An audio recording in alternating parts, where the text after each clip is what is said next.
American acting and the American training of actors has been greatly influenced by four actor-director teachers: Lee Strasberg, Stella Adler, Robert Lewis, and Sanford Meisner. Two of them, Strasberg and Adler, studied with Maria Uspenskaya and Richard Boleslavsky, who had studied with and been directed by Stanislavski. Later, Strasberg, Adler, Lewis, and Meisner worked together at the Group Theater, where they further explored Stanislavski's theories about acting and the training of actors.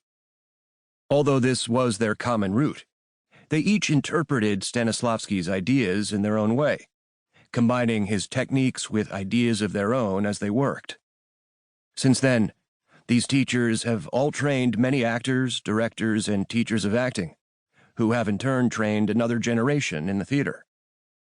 Sanford Meisner taught for many years at the neighborhood playhouse, where he directed and produced dozens of plays, including several of my own. For several years before he left the playhouse, he would ask me to come and direct his students in one of my plays. He was greatly talented as an actor and director, and of course, as a teacher. He has always had a great love for the theater and for actors, and was most generous in sharing his knowledge with his students and others. In his work at the Playhouse and in his private classes, he has trained many of our most distinguished actors and directors, as well as many of our most successful acting teachers. Which brings me to Larry Silverberg, a gifted actor and director, and a most inspired teacher of acting. Larry first impressed me with a production of one of my plays which he directed in Florida.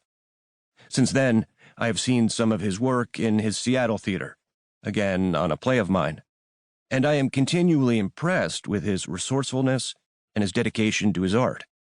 Occasionally, I get discouraged about the direction our theater is taking today. But when someone surfaces with the vision, passion, and talent of Larry Silverberg, I am reassured. Both Silverberg's debt to Meisner and his own perception and clarity are evident in these exercises. This book touches the heart of the Meisner approach as I understand it. Larry begins by emphasizing that, in the best of all possible worlds, one would study acting with a qualified teacher. However, when this is not possible, this book will prove invaluable. Indeed, it should be of great value to anyone interested in our present theater and in the techniques of training actors. Horton Foote.